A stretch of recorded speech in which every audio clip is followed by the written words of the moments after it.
Hello guys and welcome back to my channel. So in today's video I basically wanted to read the books that was in my TBR Kindle collection because I have a lot of books in this collection, and to be honest, I haven't read them since the day I put them in my TBR because I've been busy making videos on other books. I don't really have time to read them.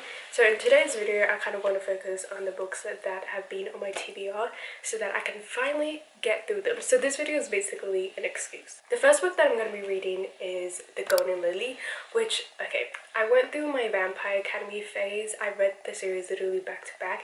And see, the thing is, the series, it's not like written the best. However, the romance in it is literally chef's kiss. And The Bloodline Chronicles is one of my favorite series. I actually read it before I read Vampire Academy, and I just have so much love for it. And after reading Vampire Academy, I was like, I gotta read the rest of the series. And if I didn't have any self-control, I would literally just read the whole series in one go because I read the first book literally in a day because that's how much I love this series.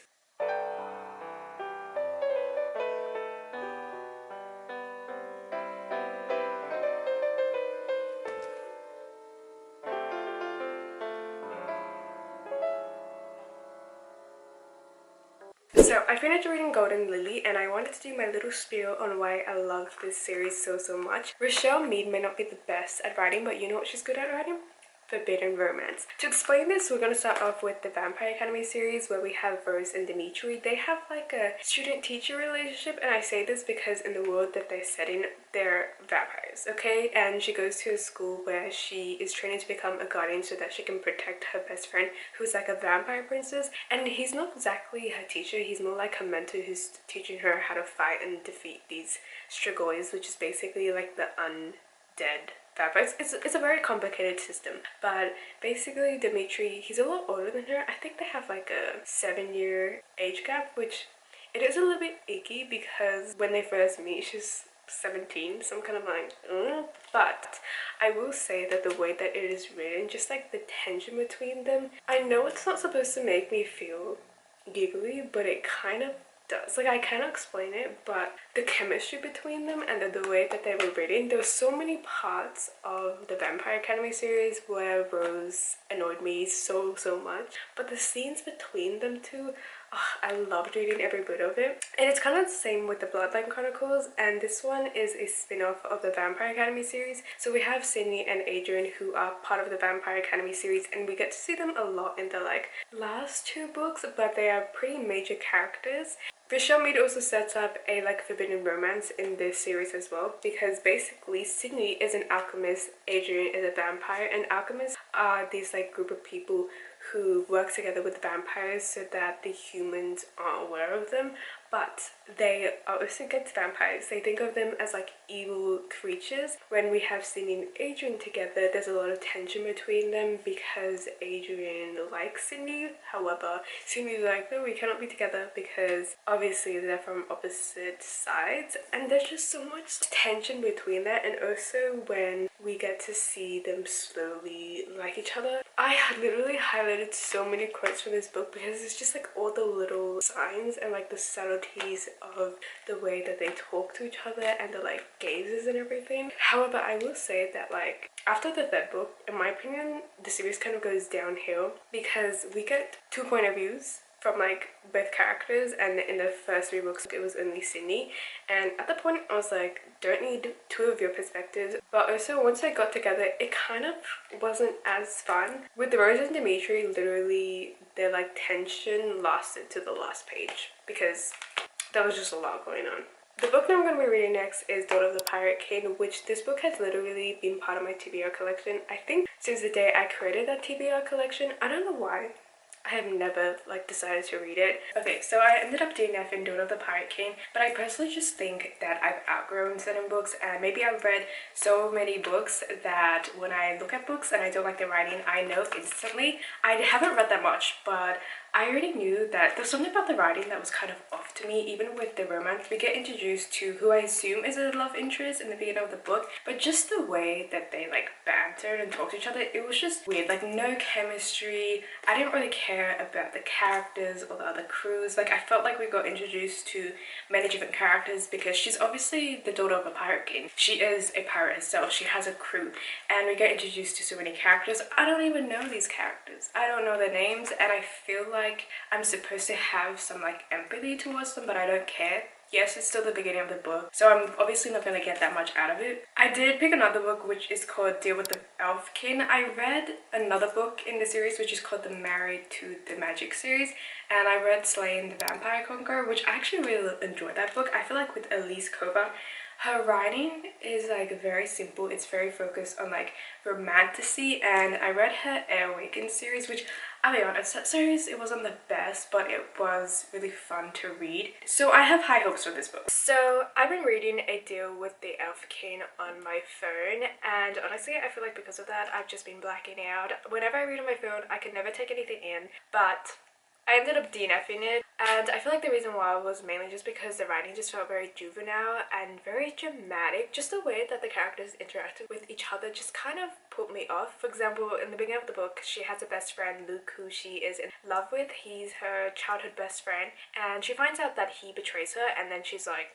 I don't love him anymore, which makes sense, but there's no sense of like loss or betrayal. She just decides, oh, I don't love him anymore, and it feels like she never really cared for him to begin with. And the thing is, I really liked A Duel with the Vampire Lord. I liked the writing, I love the romance in that book, but I don't know, in this book I feel like I'm not getting it, which is why I just decided to DNF it. So I basically used a random generator to pick the book that I'm going to read next, because I was kind of like, I don't want to pick it on my own. I feel like that's too much pressure, you know? So the book that I'm going to be reading next is called Two Can Keep a Secret. I finished reading One of Us Is Lying this year, and I really loved that trilogy. I really liked the characters and like the fan family. It was a really fast trilogy to read as well.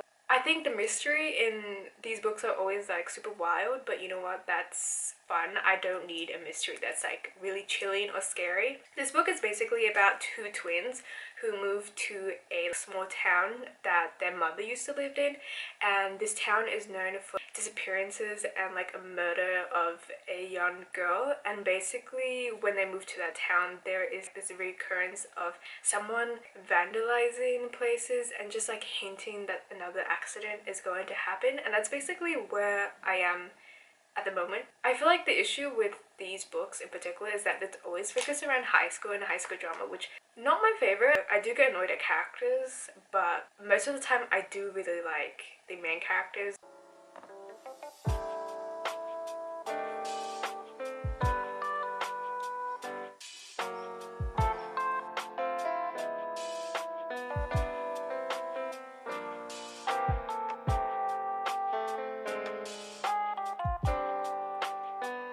So I finished reading Two Can Keep a Secret, which I really enjoyed this book. I just really like how fast paced it is, and the writing is super easy to get to, and obviously because it's mystery, you're like intrigued to figure out what happened, so you want to keep reading it. I did really like the characters, especially the main characters. The side characters was kind of like, some of them I like, some of them I didn't like, but also the romance. Like there was barely any romance in this book, let's be honest, but I don't know why, like I kind of loved it. It was so subtle, and every single time I read like a little line I got like a little bit blushy. But I think the thing that stood out to me the most was literally the last line in the book. If you guys have read this book, you would know the whole like revelation of the person who, you know, did all these things. That wasn't like the most interesting thing about it, and I wouldn't say it was like hard to figure it out, but the last line in this book was like the most chilling thing that I read, and then I feel like that's why I ended up giving it 4 stars, because it changed.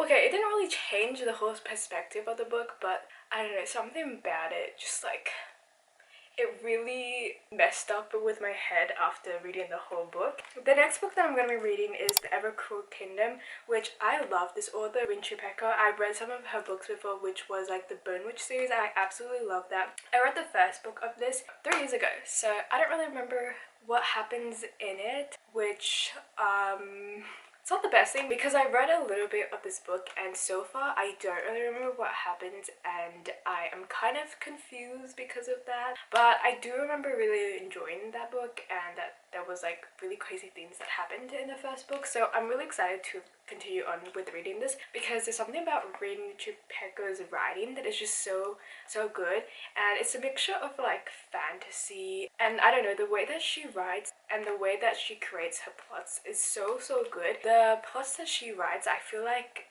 they are like every other fantasy book, but I've also never read anything like that because there's just so many unique elements that is part of it. And I felt the same way when I read The Bone Witch. I really like her books.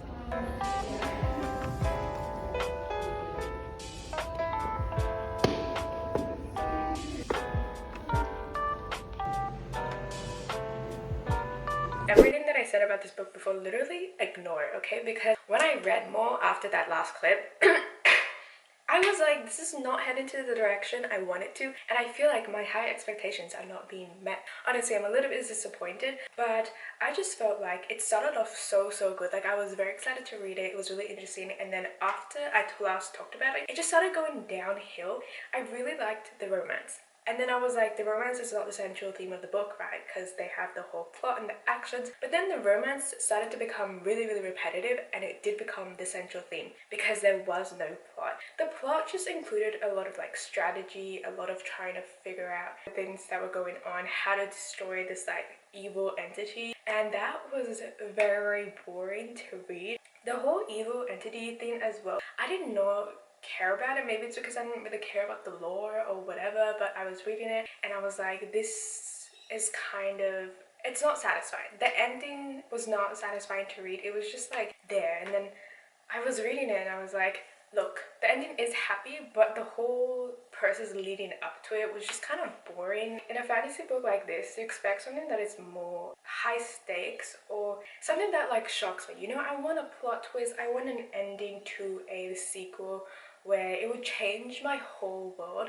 And this one, it didn't, because it was just so disappointing to read. I feel like the only things that kind of kept this book going was the characters. I really only liked Arjun and Lan. The twins, I was kind of like, sometimes I like you, sometimes I don't. This is like one of those books where they have like a bunch of like different clans and groups coming together to defeat this one thing, which I really like that. But I don't know, the ending was just still very disappointing to me, which is why I gave it a 3 stars, which isn't bad. I did enjoy it, but it just didn't live up to my expectations.